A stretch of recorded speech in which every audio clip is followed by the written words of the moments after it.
o tala mai Ausetalia le Radio Samoa. Whai mai le paramia o Ausetalia Anthony Albanese o le aso esu e le malo wha mtalanga wha pea sa tōwhia lava e le sa vea tarua nei ma paramia Scott Morrison ia lava e avea ma minister sa o wha atasi ara matanga ruenga o soipua malaloina matanga ruenga o tupe ma resources i le teimi tonu o le whaiwhai te tere le wha mai. Wai mai Albanese o le teimi nei o loo sa ili le matanga ruenga o le paramia ma le kapeneta i se whautuanga wha le tūla fono ma le loia sidi. A wa wha mauriane fo e kovana siri o David Hurley, sa ia sa inia wha lilo nisi o mea, ina ia wha tangai Morrison e wha tino tūnanga lea, i isi portfolios ia, ina ia onga ta sei mana vaenga honest food wha vai. Whai mai Albanese e matau tia le tūranga wadia e mai e le o sira fia e tangatanu o Ausetalia, ma o tua inga fo i wo o ana ia te ia e whaisi o onga. Molo whataria se tala lata mai le mata upule nei, a se whamtalanga fo i mai le sa ave mo moma paramia, Scott Morrison. E fōringa watongi i whafo se turou le tusi tūrā whono, ina watura i mai le whaalavelave o lo nguru ai nei sini, i le whasi o tio ni tamai tai se tō rua le whai tō paneinia, i sini la vai le pōla sto na ina te nei.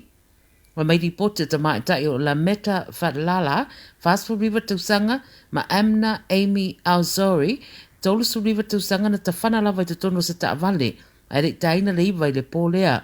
Pe mea to a whātangata sai tono na taawale, ma pe amara kilomita na minoi atu i eire taawale mai le vaianga na tawhana i nai, ia ta mai ta i ai whaapaka loa, ma whaalongo ina e tua oire fe e iane o tangata mai le taawale, ma vidia i roa leo leo.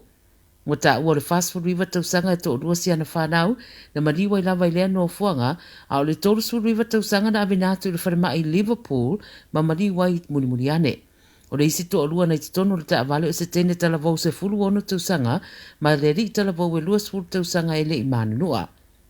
E te tonu leo leo, o se vaenga fo ile nei o vesi ngā kengi e pe o na moni mawina pe le tele vaenga o sini, i isi fo i whaalawilawi mua. Pei tai wa ese le tūranga wādia e mai e fōringa, wa le to e folo i tūra whono māsani e ia fo i tu e ngā kengi, e le pā ia i lava ta mai tai ma whānau. Pei tai o le whaalawilawi le ua manino, o se oso wha inga na fuafua le lei. O lo o wha awau peso e su e ngā leo leo malo i ai fo i papolenga, e u ina whaiwhai te tere nei vesinga, ma to i ai fo i nisi so i fua wha o popo e mau wai. Wa mai tawina le sole fa tumuria malai va le sini ma fetuna inga o fai nisi o fai ngā malanga. Fai mai le malai va le o fai ngā luenga security, wa leo o atu ngā luenga o nolo o a fia ngase ngase, ma wa mafu ai le fatuai. O laina po kiu o tangata o ane i fafo mai o le vaenga e masani o na fai ai check-in, ma fai lo ai le fia fia o le tōtele. Whaato e seise sui o le malai va le tusa o le wha le tonu ma wha ailoa o lo ngā rua le pūlenga ni awala e feso son iai i le whaatuai wa fiai au unanga. Whai mai o atu le tū la pe side tu fo ina whaatari ei tangata i a whai asiaki. Ma o le tū e whaanono ai le tō tele o ne le i le vātu nei fo ina iei le va inga le malai va le lava lea a o le fo i fōringa e le o fo ia lava whaafitau le a fia tuai ma tangata whemalanga i lau tele. E leo te talaina i tua e leo i Canberra, le tangata lena tupo i le whaalawlawe le asona nafi, na whiwhiwhi o mai le toa tele sa iei le malai wa lele i Canberra, whaapea ai watura i mai se whaalawlawe pe o whaalawlawe te tupu i Amerika. O Ali Rashid Amon, wa moria nei e leo i morianga o a upenga, e ono su totu sanga le matua o le ali i mai New South Wales,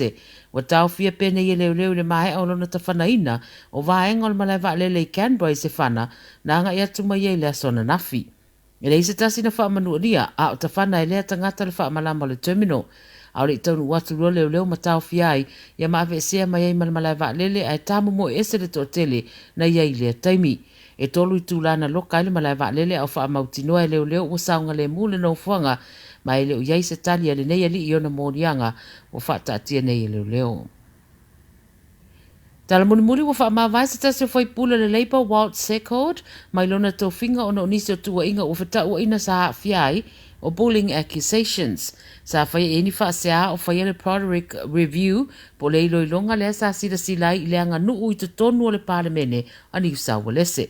Whai mai le ua wha mawai sana wha mtaranga i lea la taiwa, wa ia tāra sanga le taita i le Labour Chris Minns, o la ia wha se ese mai le Shadow Ministry, mai na te langolango ina fo i le whaia o le ilo ilonga.